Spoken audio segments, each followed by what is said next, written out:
घर जमाई। विकी को हमेशा किस्मत ने उसकी मेहनत से ज्यादा दिया।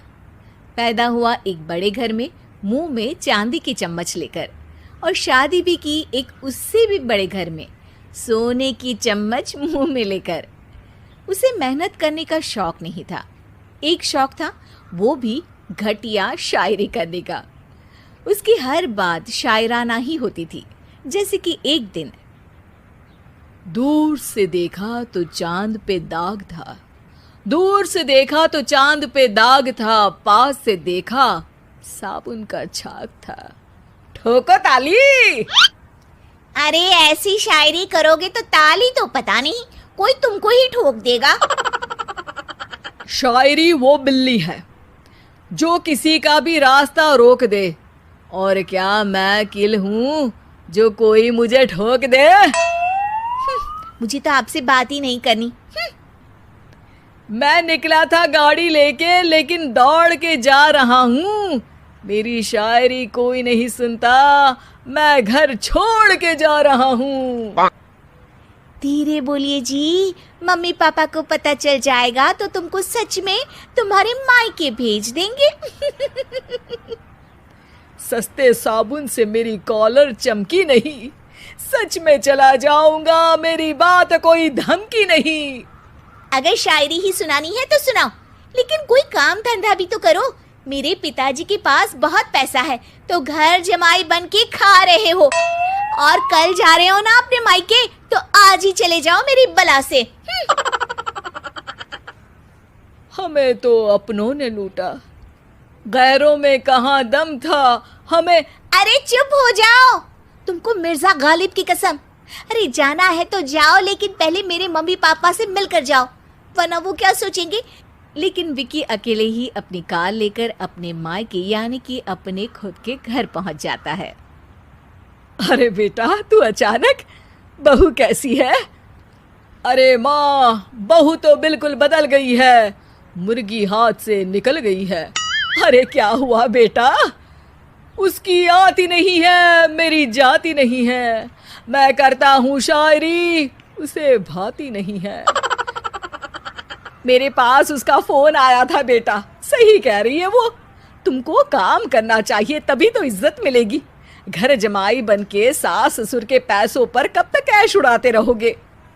मेरी जिंदगी में हर तरफ से उंगली हो रही है, फोन पर मेरी चुगली हो रही है।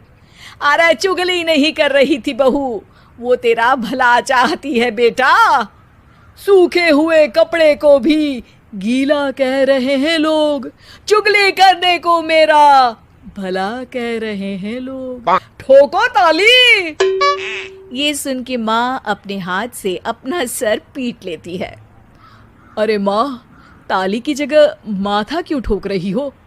बेटा तू ना आराम कर, तेरे पिताजी भी आने वाले हैं, खाना लगा देती हूँ।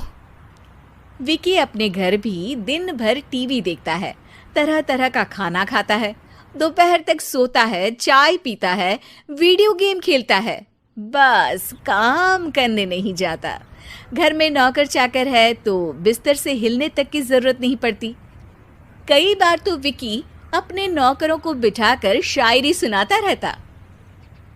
कब जाओगे बेटा? अरे कैसी बात कर रहे हैं डैडी, क्या आप मेरे फादर नहीं? आप मुझे भगाना चाहते हैं क्या? ये मेरा घर नहीं। अरे नहीं बेटा, तुम्हारा ही घर है। हम तो चाहते थे कि तुम यहीं रहो और मेरा काम आगे बढ़ाओ, लेकिन तुम ही चले गए घर जमाई बनने। अरे मेहनत तो गधे भी करते हैं, मैं अच्छी किस्मत लेके पैदा हुआ हूँ, मैं घर जमाई हूँ, ससुराल का फूल गेंदा हुआ हूँ। ठोको ताली। पिताजी और माँ सच में ताली बजा देते हैं। ऐसा पहली बार होता है जब विकी की शायरी पर किसी ने ताली बजाई हो। अरे आप लोग सच में ताली बजा रहे हैं? हाँ हाँ बेटा, तुम्हारे ससुर का फोन आया था, बोला जब तक घर जमाई जी कोई काम ना करने लगे हमारे यहाँ मत भेजना। अब तू तो काम करने से रहा और तुझे रहना भी है हमारे घर में ही, करेगा भी शायरी ही। और बार बार ठोको ताली बोलेगा तो आदत डाल ही लेते हैं ताली ठोकने की। विकी उसी वक्त खड़ा होता है और बहुत गुस्से में सीधे ससुराल के लिए निकल जाता है। फिर से आ गए? लेकिन सुमन को देखते ही विकी पिघल जाता है। अब सुमन, आई एम सॉरी, आज से ना मैं सिर्फ शायरी ही नहीं बल्कि काम भी करूँगा। तुम अपने ऑफिस में बात कर लेना, कोई भी मेहनत का काम कर लूँगा। मैं घर जमाए बन के रहूँगा लेकिन काम करूँगा और इज्जत से रहूँगा। मतलब सिर्फ तुम नहीं आए हो, तुम्हारे साथ तुम्हें अकल भी आ गई है। मैं अपने कारखाने का मैनेजर बनाता हूँ तुमको, कल से मेरे साथ चलना वहाँ। थैंक यू ससुर जी।